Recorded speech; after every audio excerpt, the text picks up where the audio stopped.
Hey guys, welcome back to the channel. I have a real quick video for you guys today. For the month of October, some of you may know, I did an unboxing for this month's kit for Fit for the Master's Use from By the Well for God. And I'm doing something a little bit different this month. So I wanted to kind of show you what I was going to be doing. A lot of times I switch up the style of the things I create. Sometimes it's Bible journaling pages, sometimes it's some painting type stuff, drawing things. Sometimes I'm working in a hymnal, all kinds of different things. Well, I've also done some junk journals and mini albums in the past, and it's been a while and I love doing them. So I decided for this month, for the month of October, I was gonna do a little tiny junk journal. So that is what I've created here, and I wanted to kind of show you guys how I put it together because I did it a little differently than some of you may be used to seeing. I think for some, especially people that have never created one of these little journals before, it can be kind of intimidating. A lot of us don't have sewing machines. I personally don't have a sewing machine. So and I just love and ogle over the beautiful stitching that some of the girls do and all of their different entries. But I don't have a sewing machine myself. So I wanted to show you kind of how I put this one together because it might inspire you to go ahead and give it a try using this method that I used to put it together. So first off, the outside of the journal is made of you can hear it, like a hard chipboard. And I got the chipboard from, if you saw my unboxing, from this tag bob kit that we had. I just simply took these, so it came pre-made with, this is right here is cardstock, but they were this shape, they were all this tag shape, and there were two that were a harder backing, which is what I used for the cover and the back. So all I did was literally take a ruler, cut it, and made that into my book. So that's where you see I got my size right there. So that's where the front and the back came from. But if you didn't get this kit, you could easily take a piece of cardboard. I've even done a journal from cardboard. If you look back through the videos, this is one of my most popular videos, was this junk journal that I did here with this steampunk theme. I love this book. It was so much fun. But this one is literally just made of cardboard. Like you can see right here where I pulled the front of the cardboard off. See there? And it is just, it's my first one ever, so it's a little rough. But I just covered it with the fabric as the binding right here. So I have another piece of cardboard in the middle and then attached it with the fabric on the back side. And then the back is cardboard as well. But this one I used the harder chipboard, and I apologize for my hands. I just finished doing some creating, so they're a little bit stained, so just ignore those.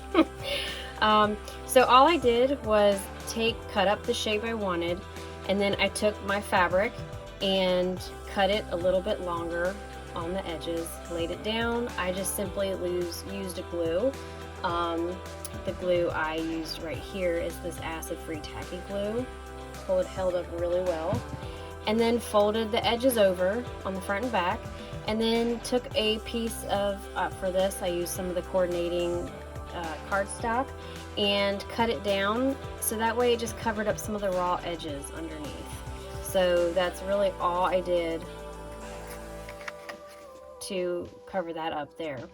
And then for the spine, this fabric or burlap right here, I've had laying around for a long time, and I wanted something thick and durable for that, so I really just trimmed that, added that there, and that is my spine. So it's nice and floppy, you know, it moves around. But the real reason I wanted to show you that I did a little differently here, I don't know if there's an official term for this, if it's like slip knot, or I don't know the official term for what this would be, but the pages are not actually sewn in. They are not sewn onto the spine of this book. So if you're familiar with albums or, you know, little mini junk journals, most people make signatures, and the signatures, actually I can probably pull it out right here because I haven't done anything with this one.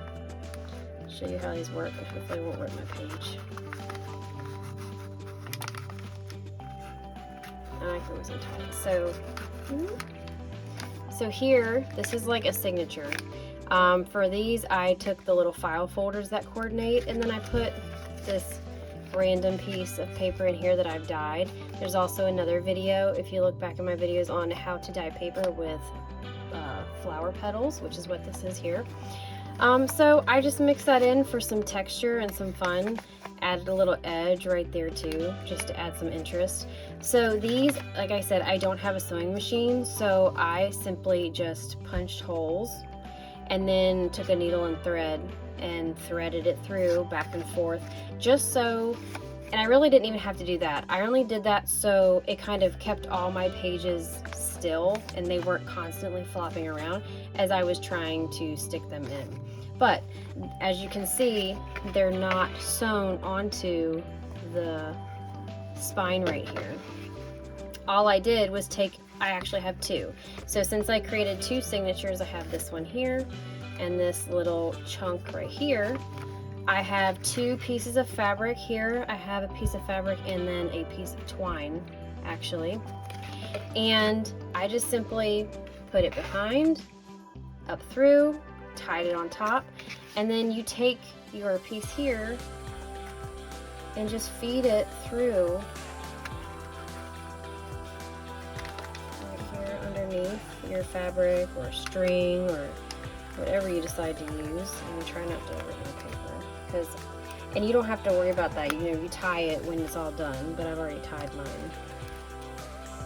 So just try to work it in there.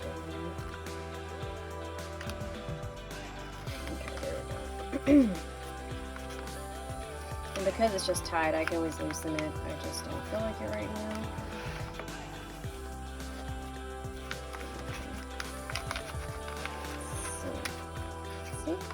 So then it's already back in place, and you can open and close it, and it's secure in there.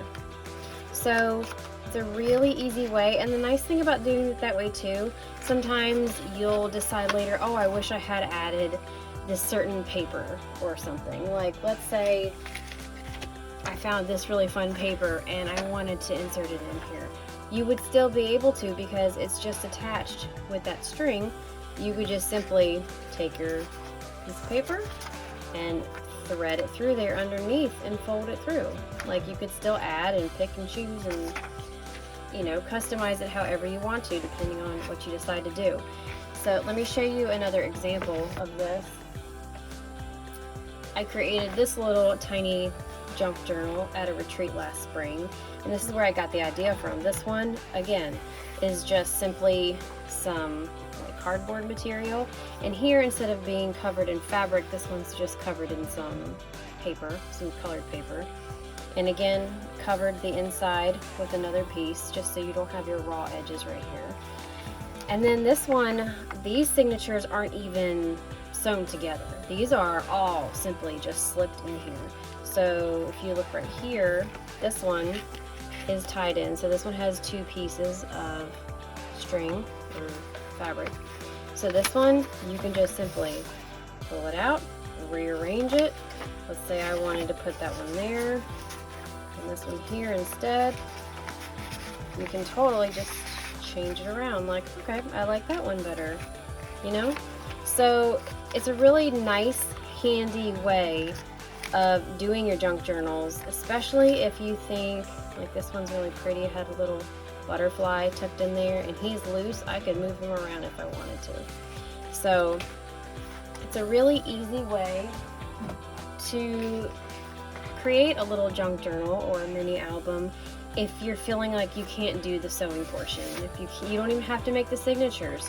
Just take your string up the spine, tie it, and then take the pieces of paper you want, fold them in half, and stick them right underneath that string that you've attached right there. And so from the outside, it even adds a little interest to your spine, depending on what you chose, you know, what you wanted to add on. And you could add, depending on how big your book is, you could add several of these. You could have 1, 2, 3, 4, whatever you decided to do.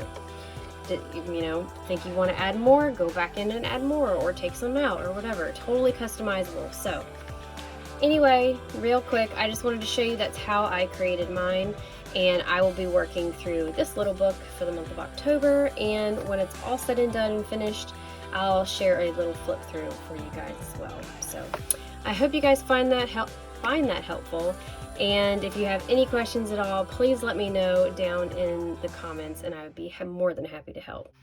See you next time. Thanks for watching. Bye-bye.